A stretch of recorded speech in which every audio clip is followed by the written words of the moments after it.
क्या पहचान? नीला झंडा हाथी निशान। बीएसपी की क्या पहचान? नीला झंडा हाथी निशान। बीएसपी की क्या पहचान? नीला झंडा हाथी निशान। सर्व समाज के सम्मान में बीएसपी मैदान में। सर्व समाज के सम्मान में बीएसपी मैदान में। संविधान के सम्मान में बीएसपी मैदान में। संविधान के सम्मान में बीएसपी मैदान में। महिलाओं के सम्मान में बीएसपी मैदान में। महिलाओं के सम्मान में बीएसपी मैदान में।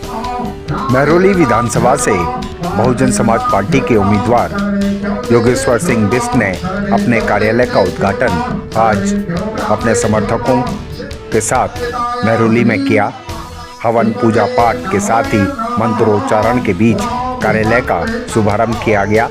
भारी संख्या में यहाँ पर उनके शुभचिंतक, समर्थक, कार्यकर्ता पहुँचे थे और सभी हवन में शामिल हुए और सभी ने उन्हें समर्थन व जीत का आशीर्वाद दिया और विश्वास दिलाया है कि जिस प्रकार से योगेश्वर सिंह बिष्ट लगातार समाज की सेवा में लगे रहते हैं, निरंतर सामाजिक कार्यक्रमों के माध्यम से वह समाज की आवाज़ को बुलंद करते हैं और सर्व समाज के साथ जिस प्रकार से उनका तालमेल बढ़िया है, उससे सर्व समाज उनके साथ है और सर्व समाज की यही आवाज़ है कि कार्यकर्ताओं का सम्मान।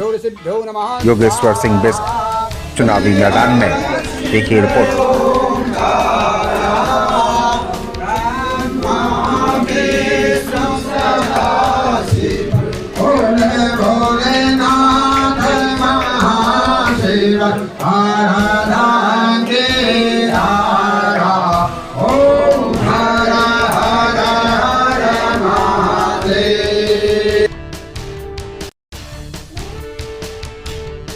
दिल्ली और दक्षिणी दिल्ली से भी बहुजन समाज पार्टी के यहाँ पर गणमान्य लोग पहुँचे और सभी ने योगेश्वर सिंह बिष्ट को जीत का आशीर्वाद दिया। दिल्ली में चुनाव का बिगुल बज चुका है। 5 फरवरी को जो है मतदान होगा, 8 फरवरी को जो है घोषणा होगी। ऐसे में जो है बीएसपी भी जो है चुनावी मैदान में उतर चुकी है। दक्षिणी दिल्ली से आपने कई उम्मीदवार उतारे हैं, यहाँ से भी जो है आपने महरौली विधानसभा से योगेश्वर सिंह बिष्ट जी को उतारा है। किस तरह से देखते हैं और क्या लगता है इस बारी बीएसपी अपनी धरातल को जो है वापस पाएगी?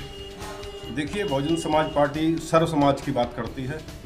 जातिवाद के जैसे हमारे बाबा साहब ने संविधान में जो अधिकार दिए सबको, समानता का अधिकार, न्याय, बंधुता, इन सब पे विचारधारा पे बहुजन समाज पार्टी चलती है और इसी पर हमने बिष्ट जी को महरौली विधानसभा क्षेत्र से प्रत्याशी बनाया है और हमें पूरी उम्मीद है कि इस सीट को विजयी करेंगे और हम सब लोग इनके साथ हैं। जोर शोर से बहुजन समाज पार्टी इस विधानसभा चुनाव लड़ेगी। लगातार कई सालों से जो है ये सामाजिक कार्यकर्ता के रूप में यहाँ पे क्या काम कर रहे हैं, हर क्षेत्र से वाकिफ़ है, एक जनपरिचित चेहरा है योगेश्वर बिष्ट जी। खासतौर से उत्तराखंड समाज और सर्व समाज में इनकी काफ़ी और बुलंदी से अपनी आवाज़ को उठाते। क्या लगता है एक अच्छा कैंडिडेट आपको मिला यहाँ से?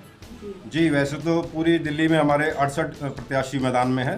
2 का पर्चा किन्हीं कारणों से खारिज हुआ है, पेपरों में कुछ गलती थी, लेकिन हमने जितने भी कैंडिडेट्स दिए हैं सारे बहुत अच्छे शिक्षित जुझारू कैंडिडेट हैं। उनमें से बिष्ट जी का नाम भी सबसे ऊपर आता है। ये भी काफ़ी लंबे समय से संघर्ष कर रहे हैं, मानवाधिकारों के लिए लड़ाई लड़ रहे हैं। ऐसे प्रत्याशी बहन जी ने सबको आशीर्वाद देके भेजा है। क्या लगता है ऐतिहासिक नगरी महरौली को आप लोग जो है ऐतिहासिक बनाएंगे?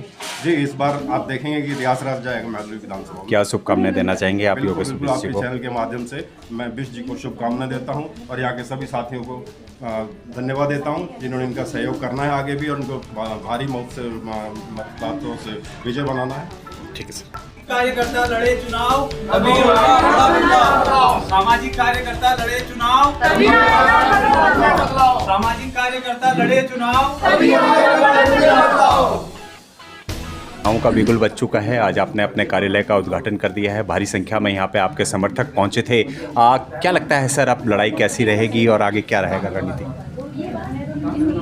महरौली में जितने समय से हम लोग सामाजिक तौर पर सक्रिय हैं, जितने भी प्रत्याशी चुनाव के मैदान में हैं, कि एक भी प्रत्याशी अपना एक भी सामाजिक कार्य गिनवा दे जो सामाजिक लोगों ने किया, उन पर अपनी मोहर लगाने के अलावा एक भी सामाजिक कार्य यदि गिनवा दें तो मैं निश्चित तौर पर कह रहा हूँ महरौली जनता बेशक से उन्हें चुन ले।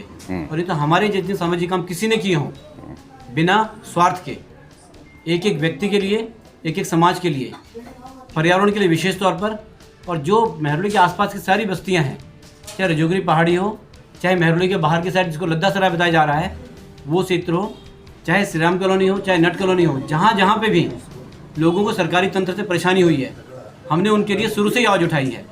और आज क्योंकि ऐसे सामाजिक विषयों को कोई भी राजनीतिक पार्टी, कोई भी बड़ा संगठन उठा नहीं रहा, इसलिए मजबूर होकर के उस समाज की आवाज़ को ठीक उस जगह तक पहुंचाने के लिए जहां पर ये सब निर्णय होने वाले हैं, हमने चुनाव के मैदान में आने का सब सामाजिक लोगों के सहयोग से और उनके आग्रह पर और सभी समाज के प्रमुख लोगों के दबाव पर इस चुनाव में उतरे हैं। निश्चित तौर पर हमारे यहाँ का समाज हमारे कामों को रिकमेंड करेगा, उन सबको सम्मानित करेगा और उनका वोट और यहाँ से हमारी विजय ये निश्चित करेगी कि सामाजिक व्यक्ति जब भी किसी बात का बीड़ा उठाएंगे, निश्चित तौर पर उस बीड़े को सफल बनाएंगे। और महरौली में पौराणिक जो शहर है, जैसे मैं अपने नाम के साथ हमेशा लिखता हूँ, पौराणिक ऐतिहासिक महरौली, इस क्षेत्र को हम एक नया इतिहास देंगे आने वाले समय में। झुग्गी बस्ती हो चाहे दलित समाज हो, सबकी आप आवाज़ उठाते हैं। अब कितना उनका फ़ायदा मिल रहा है आपको, कितना उन लोगों का सहयोग मिल रहा है, और क्या उम्मीद करते हैं कि 5 तारीख तक ये जज्बा बरकरार रहेगा? अभी तक मैं जहाँ भी गया हूँ, लगभग विधानसभा का एक पूरा मैंने दौरा कर लिया है। जहाँ भी गया हूँ लोग मुझे जो मिलते हैं, क्योंकि 1983 से मैं यहाँ पर राष्ट्रीय स्वयंसेवक संघ के नाते, के सामाजिक कार्यकर्ता के नाते जमीन और घर घर तक जाने का मेरा संपर्क रहा है। मैं जहाँ भी जाता हूँ तो मुझे बड़ा आश्चर्य होता है, लोग कहते हैं योगेश जी आपने ये फैसला इतनी देरी से क्यों किया? हम जो इतने पीड़ित थे समय से, अगर आज से 10 साल पहले या चुनाव मैदान में आगे होते तो आज इस समाज की, क्षेत्र की दशा और दिशा कुछ अलग ही होती। क्या संदेश देना चाहेंगे, क्योंकि अब कार्यालय का उद्घाटन हो चुका है, आज से जो है आपका चुनाव प्रचार डोर टू डोर शुरू हो जाएगा, धुआंधार प्रचार प्रसार आप लोग कर रहे हैं, सभी सर्व समाज का आपका सहयोग मिल रहा है, सबको क्या संदेश देना चाहेंगे और क्या कहेंगे? देखिए, समाज में कुछ लोगों को क्या लगता है कि हमारा चुनाव लड़ना कोई खानदानी अधिकार है, यानी निगम पार्षद हमारे परिवार से होगा, विधायक भी हमारे परिवार से ही होगा, निगम पार्षद एक, पार्षद और विधायक दूसरा। क्या इतनी बड़ी बड़ी राजनीतिक जो पार्टियां हैं उनके पास कोई तीसरा कार्यकर्ता ही नहीं है? तो इससे क्या लगता है सारे समाज में कार्यकर्ताओं के लिए किसी पार्टी में कोई स्थान नहीं है। और जो जुझारू लोग हैं, जो ईमानदारी से काम करने वाले हैं, उनकी कहीं किसी की गिनती नहीं है। भारतीय राजनीति के गरीब लोगों को आज उठाने जो पुरोधा हैं, जो मूल विचारक हैं, एकात्म मानववाद की जनक पंडित दीनदयाल उपाध्याय जी की डायरी, जो 1961 में उन्होंने डायरी का पृष्ठ 151 पे 11 दिसंबर 1961 को पॉलिटिकल डायरी लिखी है। उसमें उन्होंने एक बात कही है, मैं सभी समाज के लोगों को और पार्टी के लोगों को ये बताना चाहता हूँ कि कार्यकर्ताओं के लिए वैचारिक लोगों ने क्या कहा है। कोई बुरा प्रत्याशी केवल इसलिए आपके मत पाने का दावा नहीं कर सकता कि वह किसी अच्छे दल की ओर से खड़ा है। दल के हाईकमान ने ऐसे व्यक्ति को टिकट देते समय पक्षपात किया होगा। अतः ऐसी गलती को सुधारना मतदाता का प्रथम कर्तव्य है। ये मैं नहीं कह रहा, ये विषय पंडित दीनदयाल उपाध्याय जी कह रहे हैं। जो भारतीय राजनीति की जितनी विचारधाराएं हैं उनमें से एक एकात्म मानववाद, जिसके आधार पर सारा देश चल रहा है, चलाने का प्रयास किया जा रहा है, उसके जनक जो हैं उन्होंने कहा है। तो राजनीतिक दल जिन्होंने ये प्रत्याशी, गलत प्रत्याशी दिए हैं, इन सब के लिए मतदाताओं से और कार्यकर्ताओं से ये अपील है, गलती को सुधारें, ये मौका है। आगे आपको अपने भविष्य के लिए किसको चुनना है ये आपके ऊपर निर्भर है।